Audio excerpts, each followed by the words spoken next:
Bonjour à vous les titans et bienvenue pour cette nouvelle vidéo consacrée à la série Titans, donc l'adaptation de Teen Titans, à l'épisode 7, on va éviter de répéter tout ça, et ouais, parce qu'aujourd'hui on va parler de l'épisode 7 de la série Titans, paniquez pas, hein, d'accord? Et je vais aussi profiter pour vous donner une petite news, entre guillemets, qui suit l'épisode précédent. On va commencer par la petite news. Donc l'acteur qui a interprété Jason Todd a posté sur ses réseaux sociaux une image de lui, une petite vidéo rapide, une story, dans laquelle il est donc avec une veste avec le logo de Red Hood, et il porte donc une capuche rouge, et il se montre comme ça, tac tac tac tac. Donc certains ont vu là un appel, comme quoi l'acteur voudrait interpréter donc Jason Todd sur la durée, dans une autre série, va savoir, et donc continuer l'arc le plus connu de Jason Todd, donc je sais pas si je dois le dire parce que c'est un peu du spoil. Allez, soyons fous, si jamais vous n'avez pas lu les comics, c'est pas grave, de toute façon, même moi, sans les avoir lus, je sais ce qui se passe. Donc la mort de Jason Todd et sa résurrection sous forme de Red Hood.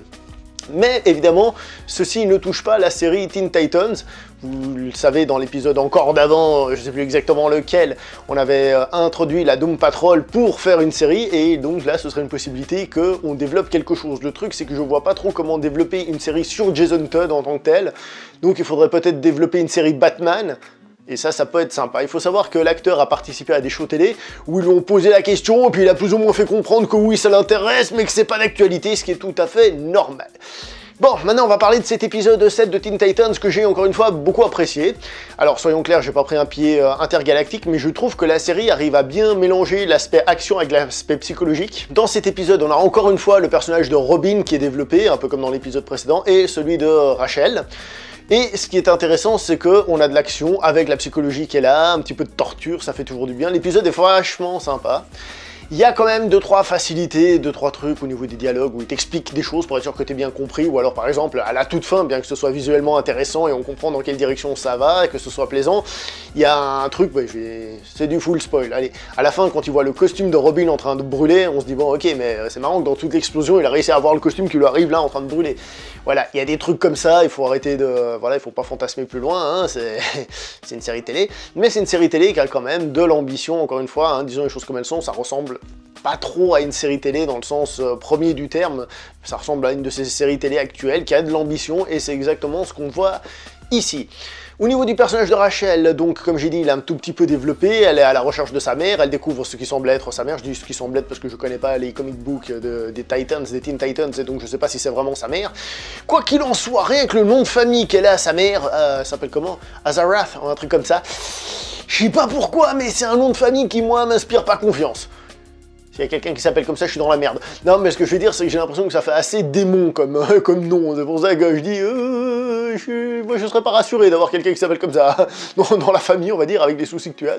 Et le personnage de Rachel nous fait une Harry Potter dans cet épisode, c'est-à-dire tu vois que c'est un piège, c'est évident, et tu fonces tête baissée, voilà, bon, bref.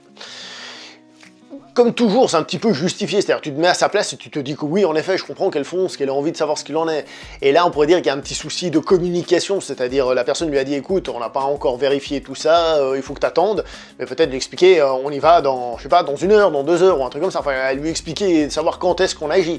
Je pense que ça pourrait calmer, mais bon, ça c'est du classique, hein, et les êtres humains que nous sommes communiqueront parfois comme ça, c'est-à-dire très mal, et c'est la vie, hein. Je dis ça par rapport à BVS, pour rester dans l'univers d'ici, où des gens se sont plaints que Batman et Superman n'ont juste pas parlé. Oui, c'est vrai, mais c'est comme ça que fonctionnent souvent les gens, je sais pas si vous le savez, donc voilà. Il y a encore ça. Comme j'ai dit, les dialogues sont pas forcément toujours au top, hein, des trucs expliqués ou des choses comme ça, ou alors un truc que j'ai pas trop apprécié par exemple, c'est quand Beast Boy, donc Changelin, Changelin, il lui dit non mais en fait j'ai dit ce que eux ils voulaient entendre, blablabla, il aurait pu lui dire non, je pense en effet que ça va être un piège qu'il faut pas y aller, par contre si tu y vas, j'y vais avec toi, parce que justement je vais te protéger, et je comprends que tu as envie d'y aller, il aurait dû dire un truc comme ça, je trouve, mais bon voilà, c'est de l'ordre du détail. D'ailleurs, j'ai dit qu'on développait les personnages, le personnage de Changelin et le personnage de Starfire ne sont pas encore développés, pour le moment ils sont encore un petit peu en marge, je pense qu'ils seront développés dans l'épisode suivant et il n'y aura pas de souci, ce sera très sympa. Et on va prendre notre pied, dans cet épisode on revoit encore la Batcave qu'on avait vue et la petite Batmobile qu'on avait vue, hein, comme quoi ils l'ont faite, et puis ça donne vraiment envie. Donc pour le moment, je tiens encore sur la série. Quand je dis je tiens, c'est j'apprécie, mais comme toutes les séries, l'effet de surprise, ou que d'un moment il est plus là, etc. etc. J'espère que l'épisode précédent va être sympa. Suivant, pardon. J'espère que l'épisode suivant va être sympa. Quoi qu'il en soit, pour le moment, ça reste une série intéressante. Je sais plus combien il y a d'épisodes, on me l'avait dit dans la saison.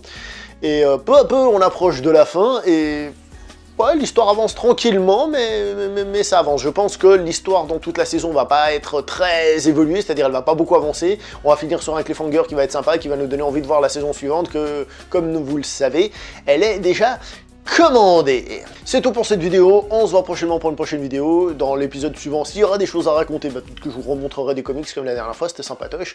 En attendant, portez-vous bien et ciao tout le monde.